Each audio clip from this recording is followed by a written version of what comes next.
This is it. Kinakabahan ako as in. Pero carry to.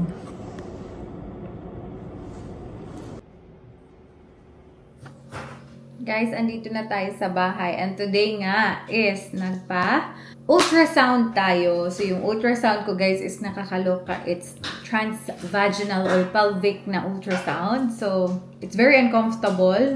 Sobrang anxious talaga ako to the point na hindi ako nakatulog kagabi. Kakaisip. Ay, nako. Ewan ko ba. But anyway, I'm so happy na natapos na talaga siya.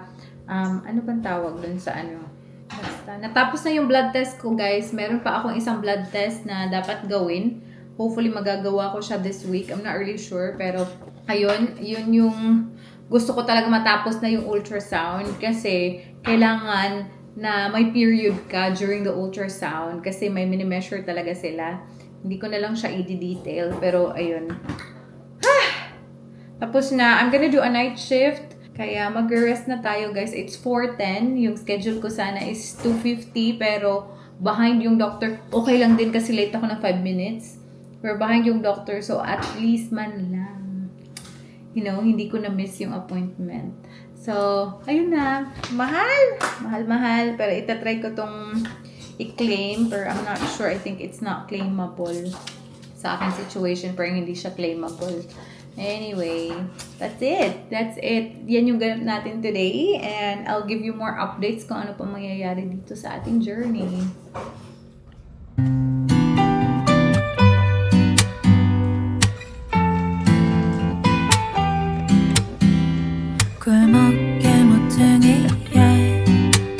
Baby bird and mama bird.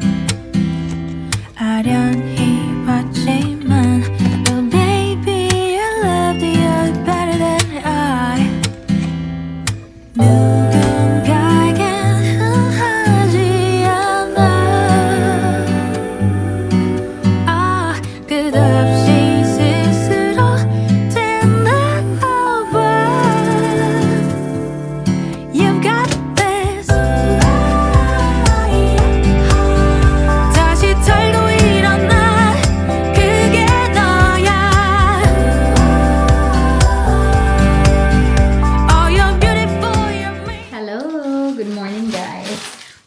Another order. I'm so happy.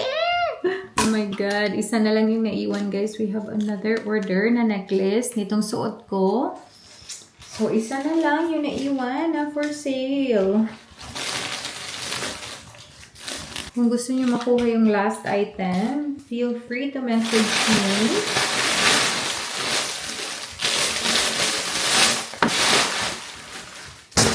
And merong cleaner na pupunta dito sa ating accommodation. So, isasend ko to ngayon. Tambay muna ako sa labas.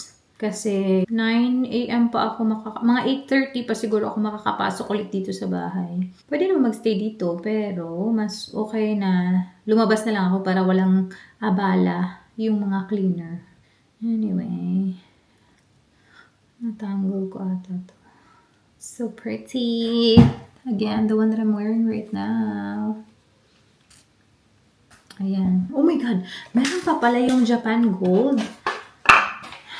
May isa pa na Japan Gold na naiwan. So, if you wanna purchase that one again, let me know. Ito, oh my God. Look. Ay, sus, ang ganda. Oh. This is only 280, guys. That's very cheap already.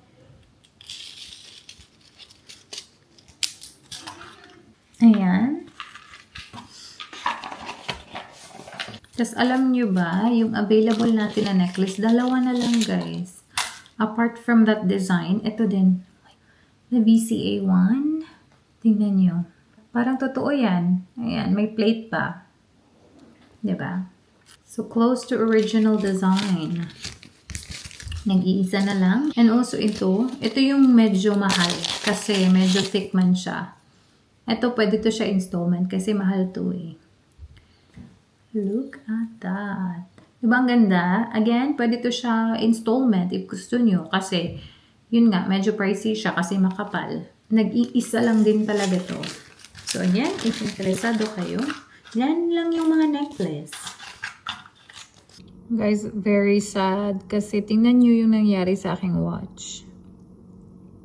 See? Ang laki ng scratch. Ay nako, magkano kaya pag pinaayos natin to? Akala ko talaga, ano lang siya, dumi lang, pero no, it's a scratch. Sayang.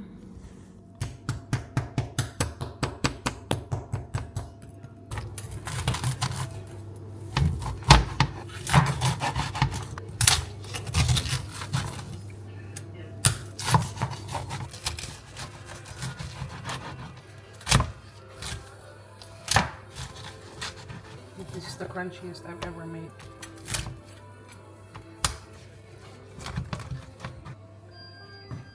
Good morning, guys! We are about to eat. I can't find my glasses. Hindi ko kayo makita, pero kumain na tayo. Kain tayo ng lechon belly.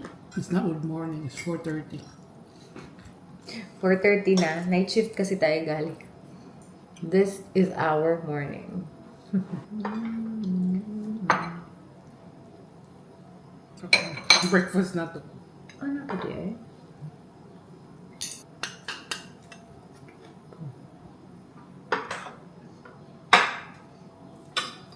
First bite.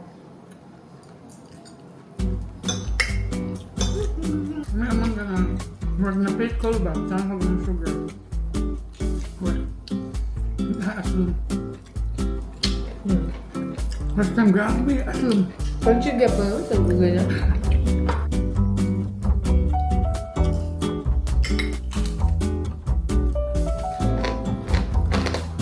Good crunch this time.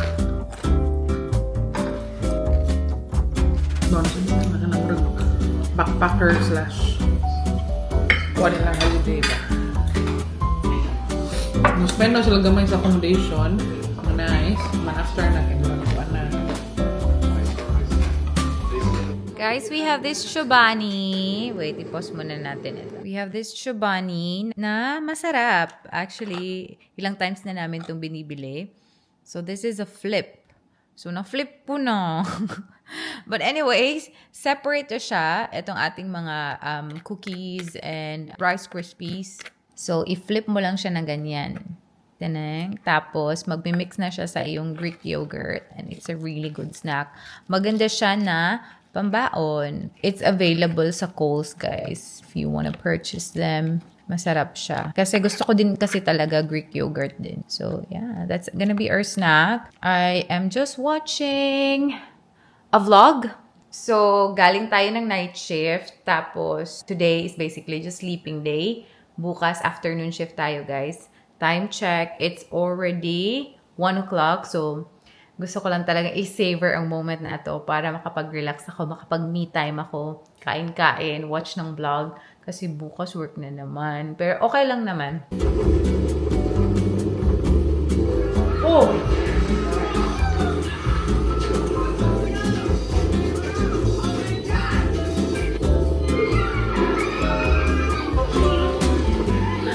So guys, lately I've been going through blood tests and ultrasound. I just thought of sharing it with you as to what I've been up to kasi marami na din tayong vlog na nakikita nyo nagpapa-blood test ako and ito nga kakapa-ultrasound lang natin.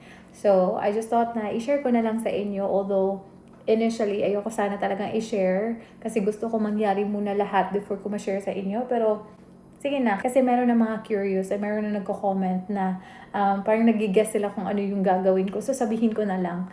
Currently, I am in the process of egg freezing. It's a very intense and very personal health journey yung pinagdadaanan ko ngayon. So, yun nga, nagpa-blood test na tayo. I had 2 blood tests already and tapos na din yung ultrasound ko.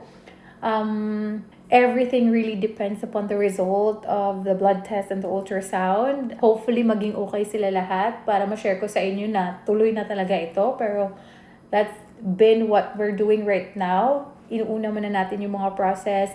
Yung nakita nyo, nagpa-GP appointment ako, nagpa-specialist appointment ako. So, yun, included talaga yun sa lahat ng process. And ito na nga yung mga recommendations nila na kailangan kong gawin before I fully jump into the egg freezing. So, kung ano man yung maging result, of course, i-update ko kayo. I'm gonna bring you along with me sa panibago ko na namang journey. Alam niyo naman, tumatanda na tayo, tumatanda na yung mga eggs ko. I've been thinking about this for like a long time now, like a year and a half. And actually, one of my close friend, ginawa na din to. So, I've been like asking her kung ano ba talaga yung process din, and yun nga, at least man lang meron akong idea.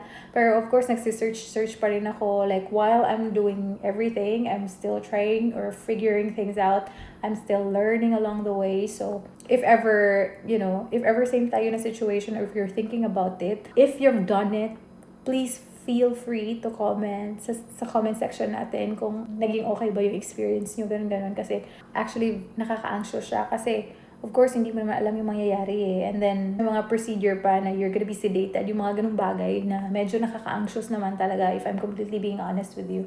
So, basta, that's the journey. And hopefully na kung ano man mangyari, ma-share ko sa inyo and ma-educate ko din kayo. Depende sa anong mga learnings na makakukuha ko dito. So, ayun lang. And yeah, still waiting for the results and another specialist appointment in the next few weeks. And yeah. Let's see kung ano mangyayari. Sa mga curious guys kung ano yung nasa likod namin. Pag nabablog ako minsan, ito yung nakikita nyo sa likuran namin. So mostly dito guys, mga nakuha natin sa gacha. Ito yung favorite ko talaga, si Maximus. Ayan, alam nyo naman favorite ko yung Tangled. So ayan si Rapunzel at saka si Flynn Rider. Yung kulang lang talaga dito guys sa collection na to is si Pascal. Well, hindi ko talaga nakuha si Pascal. Pero meron ako nakuha na 3 ganito. Yung isa binigay ko kay Michelle, yung isa binigay ko kay Sir Lawrence. Ito naman hindi siya sa gacha. Binili talaga to ni Michelle sa Ghibli store. So ayan, si Cat Boss. Si Totoro. Mga friendship ni Totoro. Ayan. At saka ito, gacha din ito guys. Ewan ko ba, akala ko talaga umaandar yung watch, hindi pala. So, ganyan lang siya, nakadisplay lang silang lahat dito. Ito naman si, ano pangalan nito? Si Carmen. Oh, si Carmen. Kasama ni Shin-chan. Alam niyo naman, gustong-gusto ko si Shin-chan. Then this one is from Taiwan. Ito pala siya, hindi to siya sa Japan. This one is also from Japan. Alam, alikabok na yung buhok ni Shin-chan, oh. At saka this one is from Taiwan. Ayan. So, ito yung nasa taas ng aming entertainment furniture, guys. Kasi ang cute talaga nilang tingnan, especially. Ito talaga, oh. My favorite. And then, yung lalagayan. Yung lagayan ko ng key, ito naman, si Shin-chan pa rin. Shin-chan for the win. Ayan. Very cute. Lang, gusto ko na i-share sa inyo. Kasi lagi siyang nasa likod nga ng video. Diba? Cute! And then, ito naman, munti ko na makalimutan. These are the gifts na binigay sa amin ni Sir Lawrence. So, ito naman is Totoro. Pero, up until now, hindi pa namin na-assemble kasi kailangan siya i-assemble eh. Dalawa to guys, may picture. Kung ano itsura nito. Itong mga tripping talaga namin, oh. So, ganito yung magiging itsura niya. Tapos, after mo i-assemble siya, ilagay mo dito sa clear na plastic. So, naka-display siyang ganyan. Pero yun nga, hindi pa talaga namin nalaanan ng time para i-assemble siya. And actually, hindi ako masyadong magaling sa mga ganitong bagay. So, inaantay ko na i-assemble to ni Madam. So, ganyan. Tapos, yung isa naman, same. Aray, hirap. Ito naman, same lang din. Ayan. Totoro pa rin. Ganyan yung magiging itsura niya. So, cute. Yun nga, kailangan pa siya ng time para i-assemble. So, maybe soon. Pag may time na tayo. It's a miniature set. Yan.